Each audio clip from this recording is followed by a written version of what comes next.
Why do we cook? We cook for food, for family, and for friends. We cook to bring people together. Honey, that looks good. Pardon my fork.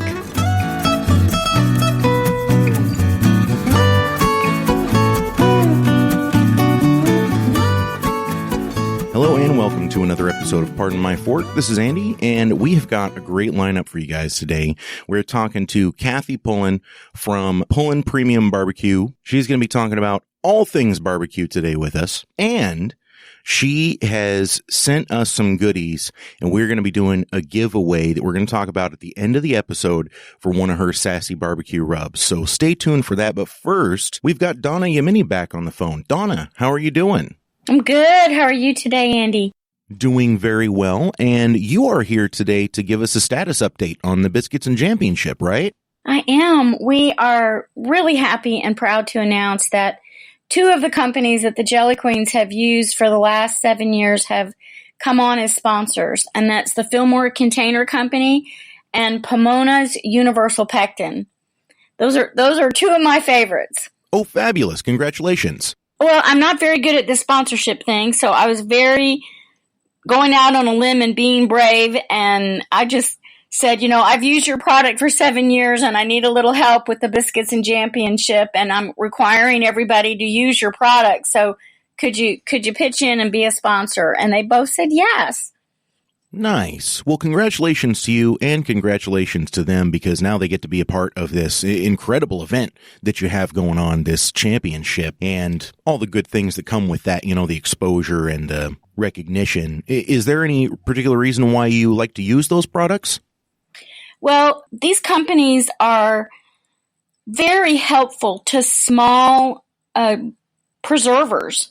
The Fillmore Container Company is one of the only companies in the United States where you can get jars in a small quantity. When we first started the business, you had to spend $500 to get somebody to pay attention to you.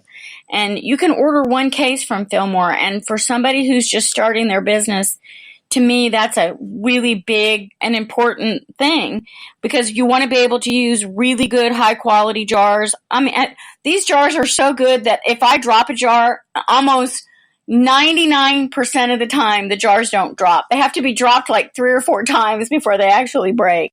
Nice. High quality. They're really strong. They have beautiful lids. They're easy to work with. And I think that most of the people that are making their jam for Biscuits and Championship are going to be really impressed with how pretty their end product is. That is so great. Now tell us about your second sponsor too. Yeah, the second sponsor is Pomona's Universal Pectin, which is a very different kind of pectin. Besides the fact that it's has no preservatives, no sugar, GMO free, it's a 2-part pectin. So it's a little bit unusual and kind of a learning curve, which I think is really good for the people who are competing. For me, competition is always about, getting outside of the box and challenging yourself. So Pomona Pectin is 2 parts. It's the pectin and calcium. And so you kind of work with it a little bit differently, but it makes the most beautiful jelly you've ever seen. Heck yeah, that's awesome. And you know what? I think people are really going to enjoy learning how to use that 2-stage pectin, because when you're using that calcium water to activate it instead of the sugar, then you can make all kinds of different jams and jellies. You don't just have to use plain white sugar. You could even make it no sugar. So good on you there. I think that's fantastic. And I think a lot of people are going to like using that product once they find out about it. Man, Donna, this thing is just going places. It is moving and shaking, and you got a week left still. Well, it's exciting. We have chosen the ingredients that everyone is using for a reason. This is how we make jelly every day. We are requiring wholesome sugar, their whole cane sugar, which is just amazing. It has 17 amino acids, 11 minerals, and 6 vitamins in it. So using organic whole cane sugar also makes a really big difference. So we talked about jovial flour before, and all the reasons why I love jovial flour. I don't know if you got your order yet, but we are very specific, and we do a lot of searching to make sure that what we're coming up with is making the very healthiest and best tasting product that we possibly can. And we think these companies help us do it. That is what I like to hear. And you know what? That's why you're the Jelly Queen. I like that you've put these rules in place. I honestly do, because you guys are just taking this whole thing up a notch and making sure that even your contestants have the highest quality ingredients to make their jams and jellies out of. I really like that. And I encourage everyone, if you haven't already, to go and check them out. TheJellyQueens.com is their website. See what they're making, see what's in season, see what you can get from them. And by the way, I like just going over there. My wife especially likes going over to your website and seeing the way you guys decorate the front of your shop. It's always so beautiful. Oh. Anyways, contestants, be sure to get your recipes and your jellies in before August 18th. And Donna, thank you for calling. Always good to talk to you. Thanks, Andy. I appreciate you so much.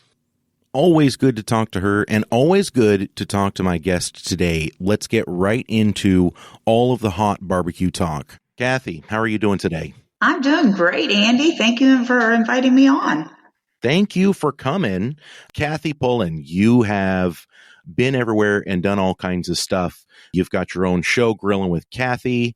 You are brand ambassador for, like I said off air, so many different companies that it's astonishing. You've done Guys Grocery Games. You are a cook extraordinaire. And by the way, I really enjoy your social media because watching your cooking videos, the scenery in the background particularly is quite astonishing. Yeah, you can't go wrong there. Not at all. Where do you hail from? Well, I'm originally from the East Coast, so that's kind of where I get some of my barbecue flair from, the Carolinas and the Tennessee area. I've got a lot of barbecue from that region, and then I moved to Kansas City and now Texas. So I've got a lot of barbecue in my history as far as getting different taste and woods in my selection. Yeah, that's a wide array. And do you find that your flavor for barbecue has moved along with you? Yeah, and I actually will. That's what I kind of say is my own unique flavor, because I kind of take the East Coast and the Midwest meets Texas, and that's what creates the sweet and sassy barbecue. Oh, I see. It's always fun to me to do things that are sweet and spicy. I feel like that's a perfect juxtaposition, especially on, pulled pork. I love a pulled pork that's sweet and spicy. Same with like pork ribs, but you can't do it on everything, No, there's certain meats that require that. Pork and chicken, I think, are two of them that do. The white meats, they need something to give them a little more flavor and oomph. And so by giving that sweet and that spicy, and the vinegar, it works well with those type of meats. Sure. But then you wouldn't go that direction on a beef or a bison or something. No, not at all. It's more of a, what I would say, heartier, heavier type of a protein. So you don't want something that's light and crisp and fresh. You can make it that way, but you still need to, keep it more to its roots. Coleslaw does not work with beef, in my opinion. Not too well. Oh, no? Too much vinegary. Oh, okay. I can see that. That vinegar brings a real brightness to a dish, and I guess you're right. It has to match up well with the kind of protein that you're using. If I'm going to use vinegar on a beef, I'm going to want it to be more of a red wine, because that's acidic, and it will bring the brightness that a vinegar will bring without bringing that briny flavor. Have you ever brined something, a beef product, in a red wine, like an actual red wine? No, I haven't. That would make an interesting corned beef brisket, I can tell you that. See, I've always wondered about that. I see the recipes once in a while, but typically it's people like sous videing steaks in red wine, and then they do a reverse sear on them. But I've always wondered, if you were to take a nice big cut of beef, what if you were doing like beef ribs and you brine them in a brine, but the base was a red wine? I've always kind of wondered about that. Well, you're giving me something to have to try there, Andy. I look forward to that, by the way. You better tag me in that post. I will. I feel like we're getting a little sidetracked here. Usually I like to start out an episode with asking people how they got their start. Was it your family that got you involved in barbecue? Was it your friends? What's your earliest memory of cooking? Well, my dad used to grill, and he was really good with chicken and burgers and hot dogs, but that was really the extent of it. I got involved as far as cooking and smoking and what I would call barbecue and grilling, really with my one of my ex-husbands, Richard, up in Kansas City. His brother invited us to the American Royal to help compete, and that's really when the love of the art of the imperfection, is what I call it, took place. You'll have to expand on that a bit. The art of the imperfection? Well, that's what I consider barbecue. Okay. Now, I'm an artist also. I like to do pen and ink and pencil sketching and things like that. But when it comes to barbecue, I'm not one to use a pellet grill. Don't get me wrong. There is a place and a need for pellet grills. I just personally am not a fan of them because I like to be responsible for what happens. Too much air, too less air, too much wood, too less wood, too much charcoal, not enough charcoal. I like, it's just like with my drawing. If I'm doing a pen and ink and a blob of ink falls on the page, I've got to be able to incorporate that ink, that blob of ink into my drawing. And it's kind of the same way with barbecue. Oops, if I got a little bit too much heat, I need to figure out how to damper that down and bring it down without affecting my product. So to me, it's the art of the imperfection. Okay, I get you now. It's sort of like Leonardo da Vinci was famous for saying paintings are never finished. They're just on hold or something like that. In a way, yes. Mm-hmm, mm-hmm. You're always looking for the perfection, but you don't really know if you can ever reach any kind of a perfection. I suppose even when it comes to food, because food is sort of ever evolving. You're always finding new flavors that you like, and it's because your palate evolves over time, right? That, or you're limited to what products you can use, and so then you have to create new flavors and profiles. That happens in the competition world. You could be doing some kind of competition thinking you're going to go one way, and then all of a sudden they say, hey, guess what? You don't get to use that, and you get to use these products. And so you have to take a look in a whole new direction. That's a good point. That is a very good point. And speaking of competition, when did you first get started in competition? That would have been back in the 94, 95 years at the American Royal with my ex-husband's team. I was just a participant then, but it got me hooked. And then in 2002, when I moved to Texas, and my current husband and I, he just said, if you want to do some comps, let's do it. So really in 2002 is when I started doing more competitions. But I'm not like the rest of these guys on the circuit. So to have my name being heard out there with all these other barbecue guys is, to me, humbling at best, because I only do 2 to 3, maybe at best 5 competitions a year. So I've been very blessed. I'll have to say, I guess the ones I've chosen have got me there. Mm-hmm, mm-hmm. I'm not a big winner, I can tell you that. I'm not, an Ernest Cervantes or a Mo Quezon or all these guys that walk all the time, Robert Sierra locally, I'm not one of these guys that's going to walk all the time. But by golly, if I'm at a comp, I'm going to give it my all. I'm going to work my butt off, and I'm going to turn in the best product that I can turn in. Man, so much of it is that. It's funny you say that, because I was just having a conversation with someone the other day, and we were talking about, positive thinking and what that can bring you and all that other stuff. But that's literally, 10% of it. The 90% of it is putting in the work. Exactly. And barbecue's a lot of work. For people that don't think it isn't work, come hang out with us at a weekend barbecue cook-off and see how much sleep you get, because I will put you to work. That is the truth. Every time I go to a barbecue competition, you think you're just going to see all these pit masters standing around with a beer in their hand, but instead you got people running around just like, go, go, go, cannot work fast enough. That's right, especially if you're competing in all categories. It can get pretty crazy.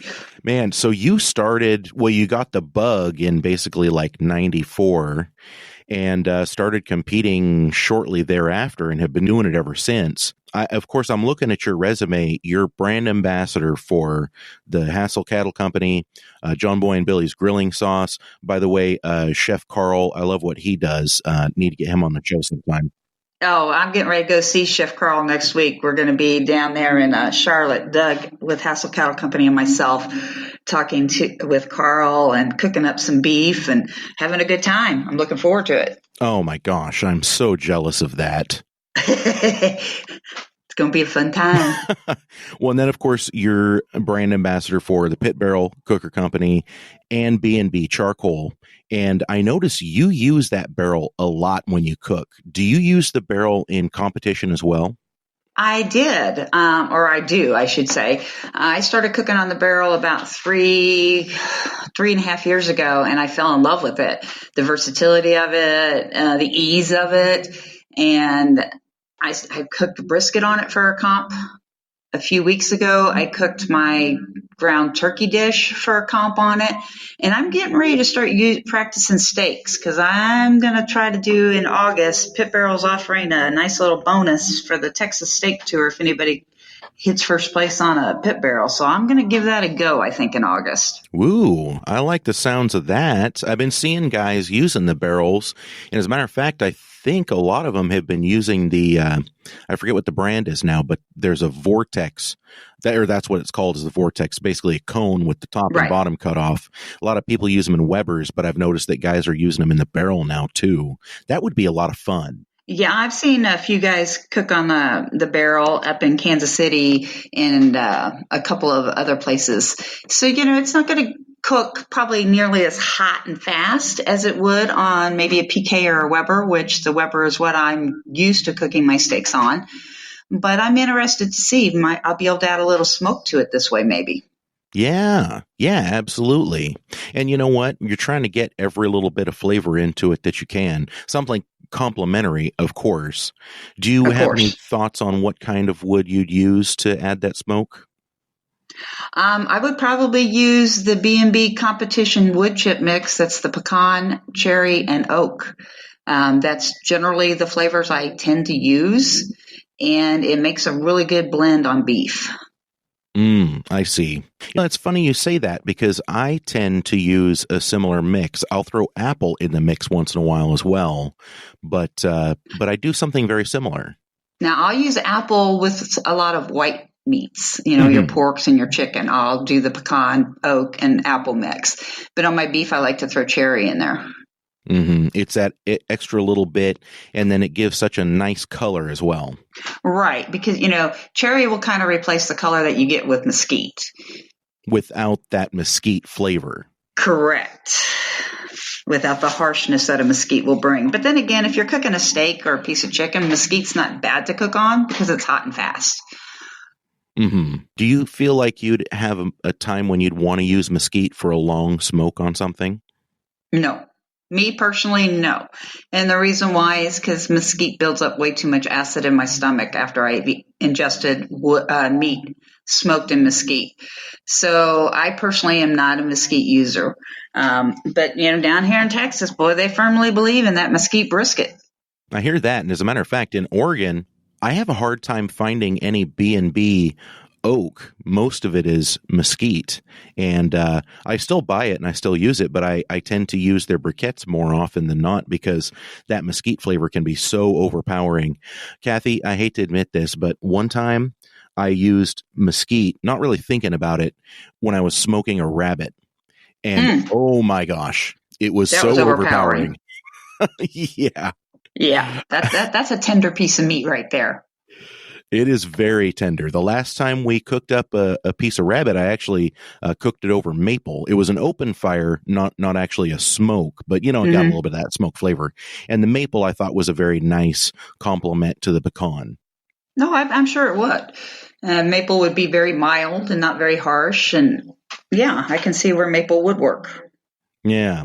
Okay, going back to the barrel, though, the reason why I brought that up is because, and I talk about this more frequently than I probably should on the show, barrels are really starting to make a showing in competition. I can't believe how often I'm seeing people showing up with their jambos, but then they also have a couple of barrels going at the same time. What I'm finding, and it's actually what I'm doing now, because if you cater at an event, which the big cook-offs I do, I also cater for a radio station, and then I compete. If I'm cooking on my big pit and I'm trying to compete and cater off of that big pit, the competition meat's not going to be the quality I want. It's going to be more of a catered quality because I'm constantly opening that pit. So by having the barrels that are easily, transportable, you can set your barrels up behind your pit and independently work on them with each one of your comp meats and not have to touch them as much as you would while you're catering, checking all your different proteins. Right. That's a great point. So I think that's why you're seeing more of them, because people are finding that it's easier to just cook your comp meat over here and do all your fun stuff on your big pits. And can I ask, what is your big pit? Homemade. Totally homemade. It was a big propane tank that was in my husband's neighbor's yard for 30, 40, 50 years. And when we married and I got more serious into the barbecue, he's like, I'm going to build you a pit. And I said, okay, whatever, go for it. I liked my 5 different barrels, my 5 different water smokers, and my 5 different Weber grills. But he didn't like having to transport them all over the place. So he built me the pit and the trailer. So yes, it is all 100% homemade. That's incredible. You still have to have some room on the trailer, though, to put all your barrels on and stuff. That's the thing. It goes in the bed of the truck. There you go. That's super funny. See, I have a smoker that I'm working on that's going to be a trailer. It's half reverse flow smoker and not a big one either, but it's a nice sized little pit, and half Santa Maria grill, which leads me to my next question. How do you feel about open fire or live fire cooking? Have you ever experimented much with that? Yes, and I love it. And when you said Santa Maria grill, that's one of my dreams, is to have a Santa Maria grill. I'm really impressed with them. Down there on the beach, that'd be phenomenal to have one of those. But I have to wait till I can find a material that won't melt. Mm-hmm. That's the other reason I like the barrel. It's enamel coated, porcelain enamel coated, so it doesn't rust out as quickly as everything else I've taken out there so far. Yeah, that is a fact. Or you need a place to store it where absolutely no moisture will get into it. That's the other part. Yeah, good luck at that. Good luck with that where I'm at. I mean, even inside the house, it's insulated and it's sealed up, but yet we still have moisture because we're on a barrier island 5 miles off the coast. It's heavy salt air, heavy dew. Yep. And the images, the photos that you take, the videos, I'm glad that you brought that up because I wanted to get back around to it. You have got to explain how you ended up on an island in the Gulf Coast. Well, we still have our house in Seguin. Eventually, it is our goal to retire and permanently be down at Port O'Connor, and that's where I hope to have eventually a full-time show called Grillin' with Kathy, not just a monthly episode, and expand my catering down there. But I was selling health insurance back in the 2010, 2011 days, and I actually, or earlier than that, about 2008. And one of my clients had a place out there, and he introduced us to the island. And I said, one day we will have a place out here, because I just fell in love with it. Being born in Virginia and spending lots of time on Virginia Beach, and my aunt and uncle have a barrier island house off of the Carolinas. To me, it was home. And I feel very much at peace out there. And so, yeah, we found a place, and I'm turning it into a home. I honestly can't tell you how jealous I am. It's totally off grid, Andy. I mean, you have to have your own boat, your own power source. We use solar in the winter, and when we have to have air conditioners, we do transport. If you've noticed, all the fuel I take and the generator, we carry generators and fuel, and it's not an easy life, but it certainly is a fun and rewarding life. I believe that. We keep talking about how can we get more off of the grid at our house, which is ironic because we're right on a busy street, but we're in kind of an urban development zone. So we have a well and septic, and we can keep chickens and goats and, do our own thing. There you go. I don't know, man. I just feel like looking out at that view would be worthwhile. Could you ever see yourself doing maybe like a barbecue, seminar, a teaching event out at your place? It would be difficult to do just because, the hotels are across the water, logistics of it. If I did something, I would have to do it on the mainland there in Port O'Connor. But no, that's nothing I attempted to do one pulled pork barbecue class here in Texas a few years ago at a cook-off, A friend requested it because he knew I knew how to do pulled pork. And here in Texas, they're just now starting to add pulled pork as an event for IBCA. And they were like, oh, we don't know. And nobody showed up. They were all too hungover. So, there is that. Well, you chalk that up to being no fault of your own. There you go. Needless to say, not too many people turned in pulled pork that day. I don't even think they judged the category. Oh my gosh. I didn't know it was such a new thing down there. Pulled pork down here for the IBCA, yeah, it is. Probably in the last 18 months, and not all cook-offs do the pulled pork selection, just some of them. That is so interesting to me because, Oregon is not exactly a hotbed for barbecue, but I can't go into a barbecue restaurant without seeing pulled pork on the menu. Yeah, pulled pork has just become more and more popular here in the last few years over here. This is all beef brisket country. Now, what about wild game? Has much of that made its way onto the competition stage? You've got a lot of people, you've got your deer leases here where people go and hunt, but as far as a barbecue competition, no, you're not going to see too much wild game unless it is a wild game comp, which we do have a few of them across the state. But it's more, you've got a lot of families that is all they eat is on wild game. And, I've had a few deer steaks in my life and backstrap. Yum on the backstrap. Yum, yum, yum. Yeah. That's my favorite piece. Heck yeah. We always like when we get it. I'm always a little surprised, though, to see that there's not more wild game, even as ancillary competitions ancillary categories in these competitions, because I do feel like there is a little bit of a national movement. Maybe it's just a state movement. I haven't quite figured that out yet, but towards some of those other proteins that are more outside of the box. Am I wrong on that? Have you seen any of that moving through Texas? Well, what we've got going through Texas is the Turkey Federation has been pairing up with a lot of barbecue cook-offs and offering turkey as an ancillary item. And I think one reason you don't see as much wild game is you got to have the commercial meat purveyor available for the meat source. And that's not probably as developed as your turkey because of Thanksgiving.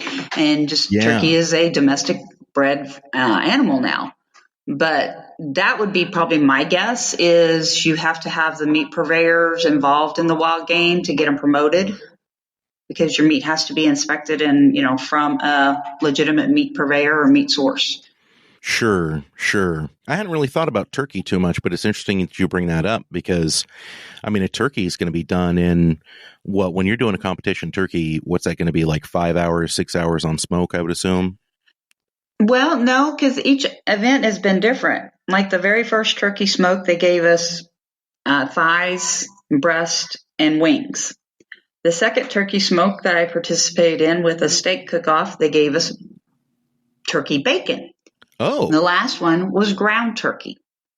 So it just depends on what protein. It's a portion of the turkey. It's not the whole bird.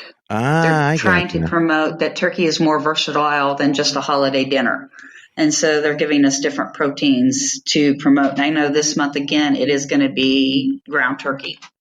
I gotcha. Yeah, no, you know what? That actually makes more sense. I'm now thinking about that turkey bacon. I've, of course, had the highly processed stuff. So was this like a slab of turkey that was turned into bacon? No, it's what you get in the grocery store. Okay, yeah. It's the same thing that you've tried. Ooh. We'll leave it at that. Yep. I have nothing else to say to that. Now, the ground turkey I did last month turned out really, really good. Those turkey lasagna wonton cups, those were pretty phenomenal, pretty easy, and I did them on the pit barrel. You did turkey lasagna wonton cups? Yes. Okay, I need to know more. It was actually very easy. You take a cupcake pan and you spray your cupcake pan, and then you put a wonton noodle in the center of each cupcake and push it down and make a little vessel. Ground your meat, add marinara. In this case, on the meat, I also used some pancetta to give it some fat. Marinara, your traditional Italian seasonings, and then made a ricotta mixture just like you would for a lasagna. Put a layer of meat, a layer of ricotta, a layer of meat, sprinkle with cheese, put it in the pit barrel and let them bake for 30 minutes. Oh man, that sounds incredible. And you must have And they run. pulled right out. I was worried that when I tried to pick it up, like the bottom of the wonton noodle would fall apart or whatever. But the wonton on the edges were nice and crispy, like if you had part of your lasagna noodle sticking out of your marinara.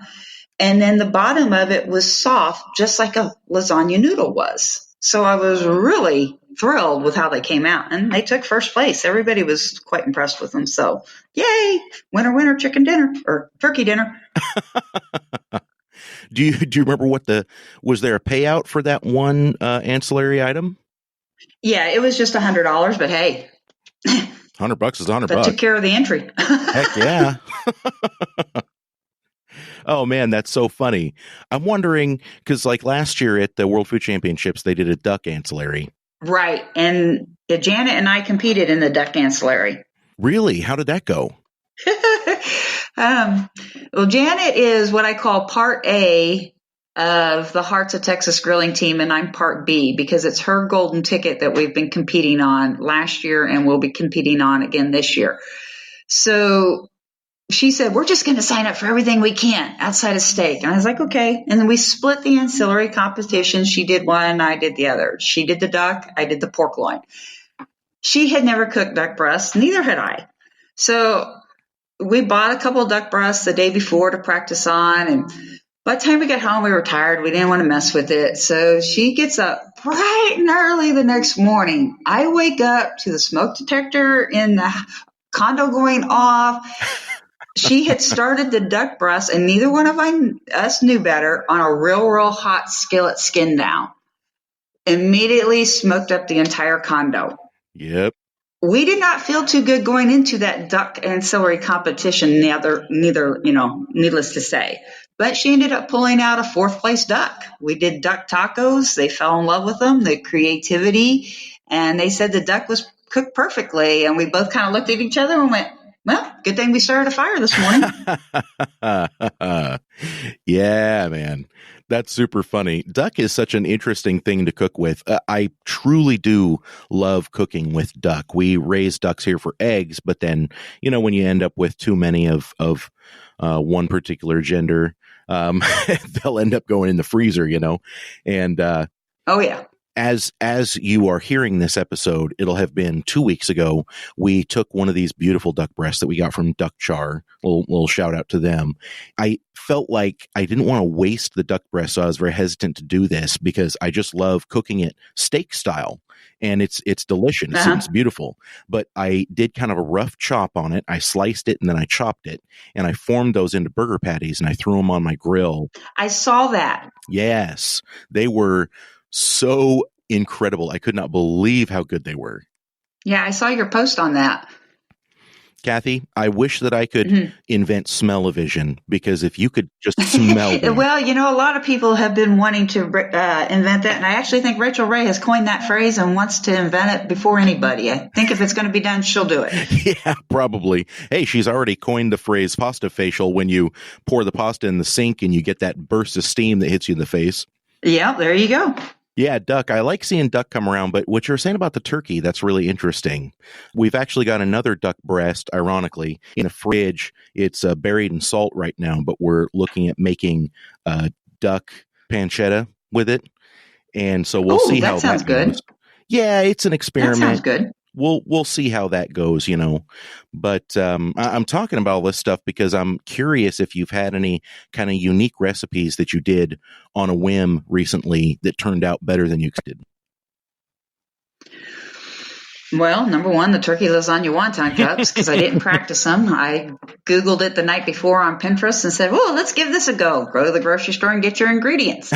In a lot of ways, because of the TV that I do and what I do out on the island, I'm always having to figure out, okay, what can I do differently? How can I do something? Like the other day, I tried to do deep fried onion rings over the grill. Did not work out too good. I added my Sassy BBQ rub to the batter, and it changed the molecular structure of the batter, and it made it sticky and gooey and kind of candied. So, back to what you said, food's an experiment. No matter what you do in the kitchen or on the grill, it's an experiment. So playing with different flavors, just like on Guy's Grocery Games, always be grilling challenge. Who would put black currant jam and garlic inside of a hamburger? Nobody. But I did. It was get through the store the quickest you can and just make it taste good. That's what you do or try to do anyway. And I was actually we're getting to the Guy's Grocery Games. First of all, black currant jelly and garlic in a burger actually sounds really good. The more I think about it and how those flavors would meld. So good on you for that. It's one of the reasons why, I don't know, I want to do one of those fast-paced competitions, but man, I'm just so afraid that I wouldn't be able to, I don't know, come up with those types of recipes on the fly. And I actually have to ask you, is Guy's Grocery Games half as hectic as it looks on TV? More. It's more hectic. I did not know what to expect. Now, when you go through the casting process, it's a long process. It can last up to months. But once you're selected, first thing, they send you a whole layout of the store on paper. So you can kind of, even though if you watch it on TV, you think you've got the store memorized. No, you don't. So they send you the whole layout of the store. They send you all the list of the equipment available for use and where it's stored at. So when you get there, you're not as lost as you might think you will feel. Plus, they walk you through the store. But the hectic part of it is how many people are attached to each individual that's competing. Like for when you first get there and everybody practices running through the store and you've got a couple of camera guys following you, and then you got a couple of GoPros on your car, and then you got 2 interns running beside you trying to write down everything. It's chaos. I don't know how you don't see as many people on camera when they're airing it on TV. How these people are constantly not seen is just beyond me, because there was probably 200 to 300 people there to produce that show. What? On site? Yeah, he had a team in the kitchen cooking for us for lunches. He had his legal team over here handling all his paperwork. He had his production team over here. Then he had his associate production team. Then he had his wardrobe team. And then he had his floor team and his camera crew, his, writer. Everybody is there in this huge facility. It's pretty crazy, but also pretty exciting. I mean, it looks exciting. Don't get me wrong. I'd love to go and check it out sometime, but holy smokes, I could not imagine trying to cook the best dish you possibly can in that kind of environment. And now I know that typically with these food competition shows, it could be an hour between when you finish your dish and when they taste it. Did that factor into your recipes at all? Were you kind of trying to think, hey, I need something that's going to taste as good cold or lukewarm as it did hot? Well, when you finish your dish, you tell them keep it cold or keep it hot. So they store it for you at the proper temperature. Oh, so no it's kidding. not just sitting there where we left it. They actually will put it in warm boxes if it needs to be presented warm, or they'll put it in a chill box if it needs to be presented cold. So they take that food safety thing very seriously. It doesn't just sit there. Now, there will be one plate that does just sit there that they use for photographs. Yeah, I wouldn't touch that plate with a 10-foot pole. Fair. But now listen, I grew up in an Italian restaurant, and I remember the pizza warmers, and I remember what the pizzas looked like after they sat there for an hour in the warmer. Oh, yeah. You know what I mean? Yeah, well, like I said, you tell them how you want it presented. And it's the barbecue show that I did, the BBQ Rig Race, there was probably 45 minutes on the first day before our food was tasted. On Guy's Grocery Games, it was typically tasted probably within 20 to 30 minutes right after we got done with each round. So it wasn't quite as long, and we were inside in a controlled environment, so you didn't have really your heat factors to worry about. But yeah, the judges take that into consideration, and it's no different than a regular barbecue cook-off. When you turn in a brisket and 3 hours later, they're doing final table. Well, that's true. That's a good point. And I suppose when you were doing the grilling competition, were you able to use that time in between that you knew there was going to be to your advantage, like letting the meat rest or anything like that? Or did that ever factor in? No? No, you don't have any time. I mean, when you're on Triple G or anything that's on a Food Network type show or cooking channel show, and they say hands up, done, you are walking away from your area. You're no longer in where your food is. They keep you away from that until they allow you to go back to where your food is to do anything. So no, you don't get any of those extra little, I want my meat to be a little more room temperature before I start cooking with it. No, you don't get to do that. I gotcha. Okay. Because you always wonder, how much production trickery there is in the background. But it sounds to me like what you're describing is a straight up, I mean, once they actually start into the competition, it is full on. It is. Now, with me, I have a strong shellfish allergy, and some of the shows will allow me to compete, but some won't. Chopped is we've been in talks, and I was supposed to do something that was strictly barbecue this summer, but weather prevented me from getting to New York. But that was the only reason they were going to let me do it. Chopped will not let me do any regular Chopped episode because of my allergy. And with Guys Grocery Games, like you say, the associate production trickery, the only thing that happened there was they pulled me aside and asked me what was my allergy? How severe was it? What would happen if they did a traded cart and somebody had scallops in their cart? And I said, well, I could cook with it. I wouldn't be able to touch it. I wouldn't be able to eat it. I wouldn't be able to taste it. And you would have to give me brand new dishware to start the next round.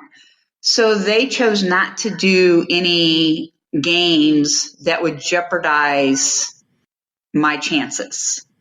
You know what? I actually have to say good on them for being that aware of the food allergy. And I mean, of course, for legal reasons, but like you said, Chopped, they'll just say, nah, we don't want the hassle. I say good on Guys Grocery Games for having you on and then being as aware as they were about your shellfish allergy. I like that.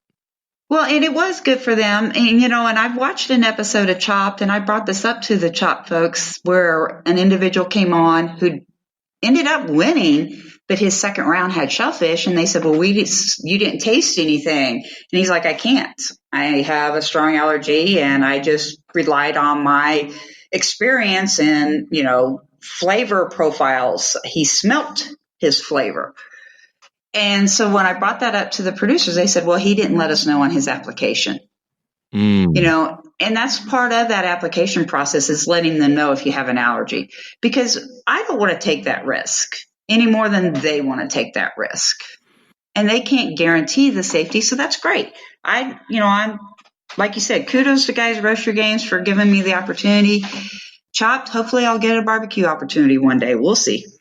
I think you will. And it sounds like you're ready and willing to do any competition that comes your way still. I am, and Hurricane Harvey is actually, I have to say this, the reason why I would be willing to do something with seafood now. When I was doing Hurricane Harvey relief, one of the local restaurants down there, Doc's, the owner knew who I was. Now, none of the restaurants were working. I drove my rig down there, and I was serving the community and first responders. And when Doc's restaurant got opened, she was doing a spaghetti dinner, and it was the first night that anybody in town was able to get something to eat because I ran out of food usually by 2:00. And I went down there. I said, well, I can't eat here at seafood. She goes, honey, I have as strong of a shellfish allergy as you. Yes, I run this restaurant. It's a seafood restaurant, but this half of the room is complete shellfish. This half of the room is everything else. And if any employee cross-contaminates a dish, they're immediately fired. Meaning everything over here got washed separately, everything over here got washed separately, and somebody else worked that side of the kitchen while she maintained this side of the kitchen. And occasionally I would see her back there messing with the shrimp, but she would be gloved more than once, and she would have a mask on. And so she's kind of given me that strength to where if somebody threw a seafood at me, I might be able to muddle through it to where I wouldn't just stand there and go, oh, I'm not even going to attempt it. Right. But I really don't want to have to. Right. No, I totally hear that. But I'm glad you kind of have that spirit that says, in order to get me back in that competition, I'll do what I need to do. And you're not afraid of it anymore. I like that. I appreciate that. Not a lot of people know this, but I actually don't eat beef or any kind of dairy. I can't. And, But that doesn't stop me from being around it and helping with my friends that are doing brisket or anything like that. I glove up. I don't, get any contact with the skin. I obviously don't eat it, but I'm still wanting to learn as much as I can. And beef is a huge part of barbecue. If It is. I'm wanting to do anything beef related on my barbecue, I use bison. It's more expensive, but it still gets me as close. It's not going to have the same fat striation, but the flavor is similar enough. It's just a little gamier. Yeah, it's a little bit gamier. Fortunately, we have 2 bison farms here in Oregon, so it's really not that big of a deal for me to get hands on it. But a lot of times when you see like my recipes online and stuff, that's the reason why all of my burgers is something kind of more exotic. It'll be a mix of bison and pork, or it'll be, I'll use going back to ground turkey. I'll use ground turkey in my burgers quite a bit, or I'll use different kinds of poultry, or just whatever, we mix it up. We don't just simply stop eating barbecue because we can't have the one thing that people associate with barbecue. We just find workarounds. Well, and that's why, people all the time talk to me about vegan, vegan barbecue. I actually did a wedding that was full vegan, but they wanted the barbecue Texas feel. Mm-hmm, mm-hmm. The groom was a meat eater, and about 20 of his side of the family was. But the other 40 on this side, the bride side, were all vegans. So I had to adapt and overcome. So now I have vegan dishes on my menu, and people thought they were just as hearty as what the meat eaters were eating. Now, I actually saw your meatless options on your website, which is pullinpremiumbarbecue.com. And then the catering tab is a lot of fun for me to look at. It makes me salivate just looking at it. But you do cauliflower tacos, you do black bean and corn mushroom caps, and of course, your smoked tofu kebabs. Do you find that any of those 3 are kind of, I don't know, maybe a go-to more than the others? I get more requests from the mushroom caps. Now, the cauliflower tacos were a huge success. I got hired to do a Fiesta charity event for a good friend of mine in media that was running for king and queen. But then when the calendar came out, we found out it fell on Good Friday. And we're like, what? How can you have a barbecue at a Good Friday Fiesta event with lots of people drinking and trying to donate money? Okay, what am I going to do? What am I going to do? Here we go again, Google. And the cauliflower tacos were a hit. I did 3 heads of cauliflower. Now, let me tell you, 3 heads of cauliflower makes a lot of taco meat. A lot of taco meat. And it looked like regular ground beef. People were walking by it that I knew were Catholics that were saying, no, I can't have that. It's Good Friday. I said, no, ma'am, yes, you can. It's cauliflower. And people were really hesitant at first, but then they were just devouring it. Once they put it in the shell and then they added all the little condiments and extras to it, you couldn't tell that you were not eating taco meat. Oh my gosh. Can you give us a little bit of insight into your recipe? Leave out the secret parts. It was pretty simple. It was take cauliflower and put it into your food processor and mince it up. And then, believe it or not, I bought over-the-counter taco seasonings. Really? And water. And that's it. Just a little bit of water.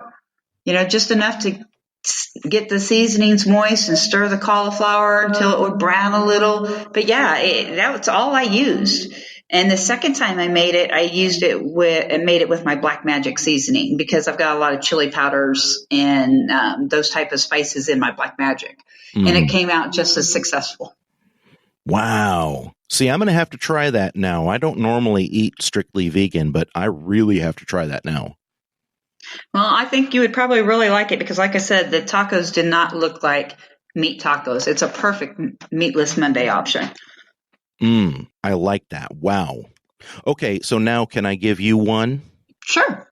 Have you ever tried grilling or smoking cabbage? No, I have not because I'm not a cabbage fan. But my husband is, and I've seen people doing it. And so for him, I do want to try it this fall. To me, cabbage is more of a fall and winter vegetable. I don't know why, unless I put it in a slaw. I guess it just equates to my childhood with mom making cabbage soup and things like that when I was a kid. That's probably why I don't like cabbage. I don't like the smell of it. I gotcha.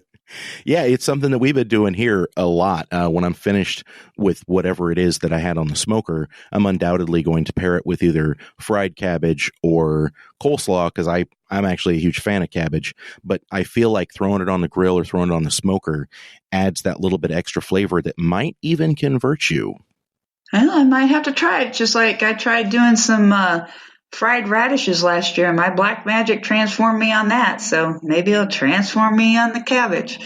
Fried radishes. Oh my gosh. Like chips? Yes. You could do them as chips or you could do them as quarters. Somebody gave me a big old bag. I mean, these radishes were like, God, they were huge. They were almost like small apples. And so I quartered them and ate them into, like little wedges. And then I browned butter with some garlic and thyme and let that get all infused with its flavor. And then I put the radishes in there and basically sauteed them and browned them like I would a potato. And then took them out of the brown butter and sprinkled fresh thyme across the top. Wow. That sounds incredible. They were really good because I'm not a big radish fan either. I'm not a big vegetable person because my body doesn't like vegetables. Like your body don't like beef, my body don't like vegetables. But occasionally I'll try new things because my husband does, and I'll always taste it and try it. And sometimes I'll eat more than one or bite because that means I like it. But if I eat more than 5 bites, my body says you don't like it. Oh, no. Oh, man. That's so odd how our bodies react to different things. I keep telling people that's why there are a million different diet books. It's not because diets don't work. It's because the same diet doesn't work for everybody. Exactly. That's why I tell people there's not one way to grill. There's a million ways to grill because not every recipe or every dish is the same or everybody can eat the same. That's why my rubs are low sodium. I used to cater to a gentleman who could only have 1% sodium a day. So I learned how to make that 1% be in my rubs. And speaking of your rubs, I do want to talk about that. You've been making your own rubs for a little while now, right? Yeah, a long time. I mean, I've always had them. I've never called them anything. It was just, this is my concoction. And then probably after Guys Grocery Games, somebody asked me, hey, why don't you actually try to do something with your rubs? And it's been a struggle. It's not an easy process, but it's getting there. No, and people don't even realize like how to go about it. If you say to just a person on the street, hey, do you know what a copacker is? Of course they don't know. They don't have any idea what that means. But doing something like that, it's at the same time accessible, yet difficult, time consuming, and expensive. Yeah, and not only that, but every time you go to a different copacker, you have to try to get your recipe as close as you can to the flavor and color that you want, because they're not going to be using the exact same spices that you may use from the grocery store. So that was always also a challenge, is trying to find that packer that can meet the flavor profile and color that I like for my spices to be. Exactly. Well, so first of all, what is your full lineup of rubs? Right now, I really only have the 2. I have Sassy, which is pretty much what I originally started cooking with back at the American Royal. It's evolved, of course, over through the years without the sodium, because it used to be heavier sodium back then. And then when I started catering, I omitted the sodium. Now, when I compete, I won't omit the sodium because I know the judges are going to want the sodium. So I'll add a sodium-based rub like an SPG and then bring my Sassy to it. And then I have my Black Magic. Now, Black Magic is still, I had an issue with one of the ingredients, the Texas black garlic or even black garlic, which was one of the primary ingredients. I'm no longer able to source because they can't keep up with what production I need along with what they need. So I've had to completely redevelop and change that recipe, but I have nailed it. And now I'm just waiting for the first purchase order to come through so I can get it in the stores and on the shelves as well. I love that. Can people order online? Not yet. I don't want to have to mess with it. That was one of the reasons it took so long for it to get to where it is at today. I tried to deal with the shipping, and I'm not always at the same place. You see that, Andy. Mm-hmm. So I hated it if I was traveling somewhere and an order would come in and I had no way to ship it for a week or 2 weeks. And I'd say, I'm sorry, I'm out of town. I'll get it to you when I can. So with this new individual, Skins and Moors is who I'm working with, and they're the producers or reasons why Julio's Chips and Seasonings is where they are today. They've taken a lot of confidence in me, and so they've taken over the financial aspect of the product, and they are working on a website to hopefully by fall we'll have a website available for shipping of my products plus the other products that they handle. I like that. Very cool. I would love to have something like that I could offer to my listeners. We'll get there someday, but I'm just glad that you have it out there. I'm glad that people are going to be able to find it because honestly, I can't wait to pick up some of my own and give it a try and report back to the listeners. Well, I don't mind shipping you a bottle or two, and you can do one as a little promo giveaway and one for yourself. I don't have a problem with that. I think we should do that. Let's get on the horn. We can do that. Yeah, after the episode, we'll get on the horn. We'll work that out. And you listeners, you stay tuned for that, okay? Sounds like a plan. Kathy, this has been such a good talk. We could go on and on for days, I have no doubt, because I'm having a lot of fun talking to you. But I'm sure. Unfortunately, we are at the end of our time. Can you let everybody know where they can go to find you and what you're doing on social media? Well, it seems to be Facebook right now. Instagram, I'm having trouble with my posts getting there. But anyway, on Facebook, you can always reach me at Kathy Pullin.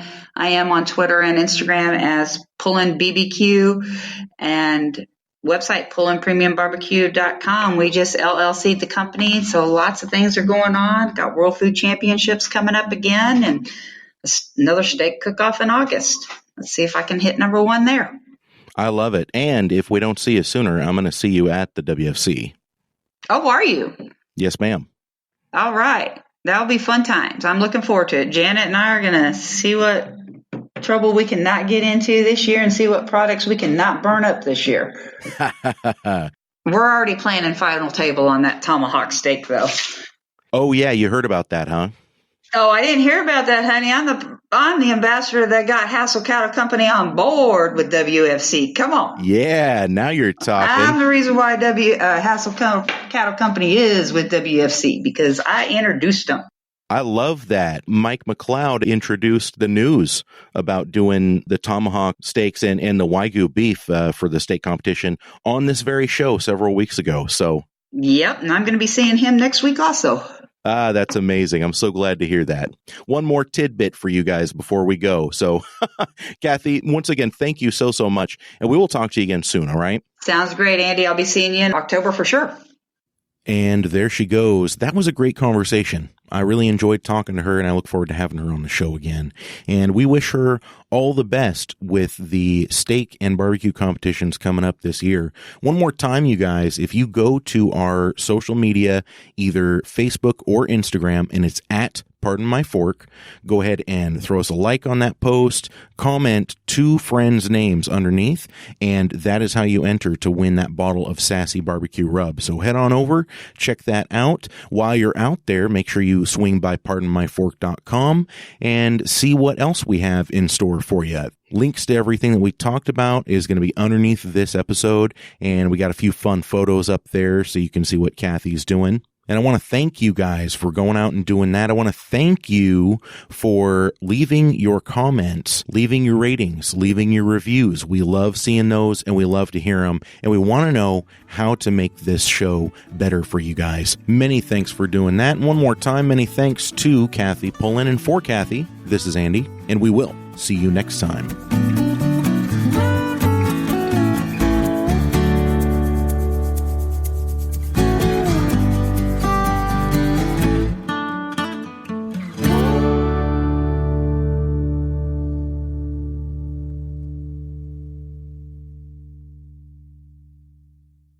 Hey there, this is JB, and if you enjoy Tales from the Crypt, then check out my show, Tales from the Podcast, where myself, and usually a very special guest, sit down to discuss the TV show, the films, the animated series, as well as the original comics. So check me out every other week at talesfromthepodcast.com.